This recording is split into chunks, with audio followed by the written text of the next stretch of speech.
I think Denver's going to win, but I don't like the betting market for Game 7 as a bettable opportunity. I think there are a couple other player prop things we can get into, Peach, but Yes. there's a ton of danger in this game for Denver, just the way these teams match up. I was just going to get into player props with you because I agree. I could see maybe, especially if you like Denver to win, how you certainly maybe wouldn't like them in the 4.5. The total maybe a stay away. But the Right. props can, especially in a game 7, like you just kind of gravitate towards the stars, don't you? And it's like Absolutely. you just pick the guy that you think is gonna carry. So if you like Minnesota like I do, like don't overthink it. You probably Anthony Edwards is probably gonna have to play well for Minnesota to win in this game. We saw a game 7 last year where Golden State had to go on the road and beat Sacramento in their place. And yes, Golden State was a more experienced team and Sacramento was a younger team, but Curry still had to go for 50 for them to win that game. Anthony Edwards might not have to do that, but he certainly would have to play well. The guy that I immediately looked at, Ken, was Jamal Murray's points prop at Yeah. BetMGM is only sitting at 19 and a half. Yeah. Like Isn't that interesting? Jokic, Yeah. isn't that? I mean, look, Jokic is the best player in the world. I mean, we all know that. But like Murray's the guy, right? Like in these big games, like he's the dude who's hitting the game winners against the Lakers. He's the guy who's coming up clutch in the fourth quarter. Like Jokic gets all the headlines and he's the guy that makes it all go and he's the superstar, but they're not going to win this game if Murray doesn't play well and if he doesn't hit big shots. So I like Anthony Edwards. I certainly don't hate if people want to take stabs with Jokic at all. But if I had to go with one guy in this game 7, Ken, to me, it's Murray.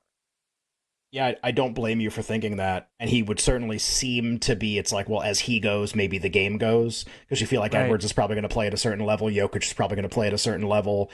The role players are going to be wild cards. So it'll be, just, I always think about Game 7, 2010 Lakers Celtics was like the meta world peace game, where it's like fourth quarter, and here's this guy just making like 5 threes and thanking his psychiatrist after the game. You just never know what you're going to get sometimes in these situations. And somebody's going to be that, maybe without the psychiatrist part. But like, it's trying to pick that seems a little weird. To me, it's just like star players, do you want to bet anything? I am very interested. Something Minnesota, they didn't do exclusively last night, but look like the Gobert Jokic one-on-ones in isolation. They did not happen to the degree that they happened in game 5 and in game 4 and earlier on. Like there was some adjustments made and I saw a bunch of write-ups kind of on exactly what was going on. And like Minnesota kind of played it a little bit differently. They doubled a little bit. They just kind of, their defense functioned a little bit differently. If they're going to do that, if they're going to do like, well, we're going to be really physical and maybe we double Jokic a little bit, actually, even if they don't, I don't know if he's going to score crazy. His points prop's 29.5. If I had to bet it, I bet the over, but it's a expected low scoring game. I mean, he could have 27 and be by far the best player in the game in a game like this. So it's not like he has to Right. go over for them to win. He just has to be close to that, probably. He's almost 2-1 to have a triple double in game 7. It's like 185, 190 at a couple places. I think that's it. I think it's just his fingerprints are all over the game. If they do try to kind of collapse the defense on him in any way, here are shooters, and now we're playing at home. Maybe you get some good shot variance in your favor. And I think the price is the other part of this. Now the assists are always going to be the thing you worry about, but his assist number is 8.5. It's just way over. So you're not. I mean, you're kind of talking about like an average game for him. And as much as he hasn't played a lot in game 7s, his numbers in game 7s aren't great. In elimination games or games where he can eliminate another team, some of the best games of his career. So I think a triple double for him is probably how I would play it. And he hasn't had one yet this series, so Nope. you certainly think he'd maybe be due to have one. I like that play. You mentioned that you just trust Jokic to kind of will him to the finish line. Anybody in particular that you're eyeing in any kind of market props wise? So I haven't actually dug into the props here, but I would say that Jamal Murray is going to correlate with whatever side you like in this game, right? If you like the Timberwolves, you should probably be looking at Jamal Murray's under on his scoring prop, right? They have absolutely put him in jail in their 3 wins in this series. And if you think that the Nuggets can cover the number, you should probably be looking to take the over on his scoring prop because it's going to be tough for them to win a game 7 without Murray getting to at least 20 points. So I think that's a little SGP opportunity to consider. I was on Christian Braun, some of his overs in game 6. That didn't come to fruition. He didn't play really much of the fourth quarter because of a blowout, but his minutes have sort of been on the rise as this series has progressed. I think he's another interesting player to look at some overs in the prop market. Yeah, put Jamal Murray in jail. That phrase, new meaning, I think, after what happened this morning. And how we could say, like, the second you say that, immediately in my brain, I'm just like, oh my God, Scheffler, I can't believe that happened. Just like complete market NL Rookie of the Year. I would go through this one and I would be like, well, it could get interesting.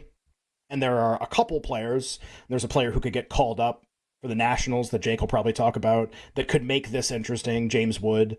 And, like what, could something different happen than what's happening right now? But what's happening right now is Imanaga, the pitcher for the Cubs, is, from a statistical standpoint, just lapping the field from a wins above replacement standpoint. And remember, this award is essentially a race to have the number one wins above replacement by a rookie. It is just a race to accumulate this stat. There is nothing else that matters here. Star power, winning record, the vibes, narrative, whatever.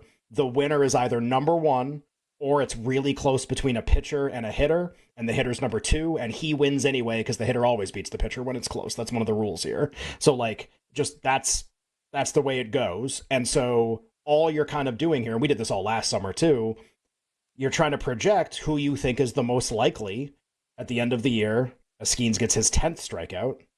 Maybe the price will drop as we're doing this.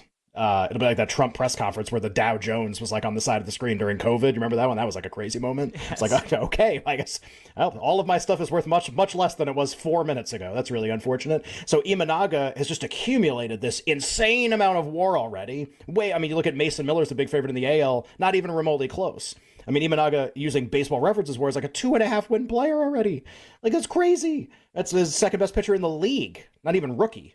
Second best pitcher in the league. So my point in saying all this is, like, Skeens can be awesome, but it's kind of a tough uphill climb already. Yeah. And he can do it because there's time left. We're only a little more than a quarter of the way through the season.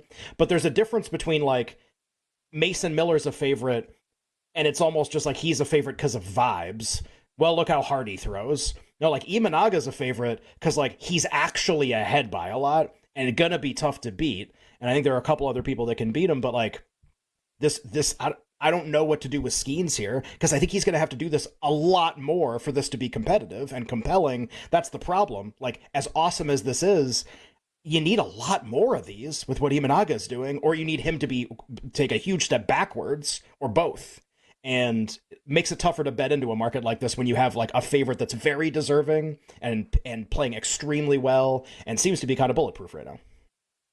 It's funny, Ken. I listen to you talk, and it really does feel like the conversation last year with Carroll and Ellie De La Cruz, right? It's like you have Imanaga, who's Corbin Carroll, and he's kind of just this guy who goes about his business, who's putting up great stats, has the WAR numbers. One of the best players in the league. Skeens is De La Cruz, one of the best players. And then Skeens is De La Cruz, and he just is like this flash in the pan that comes up. And obviously, Skeens had a lot more hype coming into the league. But, if he continues to do this over his next... It's actually not a bad comp just for hype. Just for hype, it's not about, obviously, one pitch is one position player, and they're, I guess their physical dimensions are both, like, pretty crazy versus their peers in terms of how they're constructed. So, like, it is an interesting comp.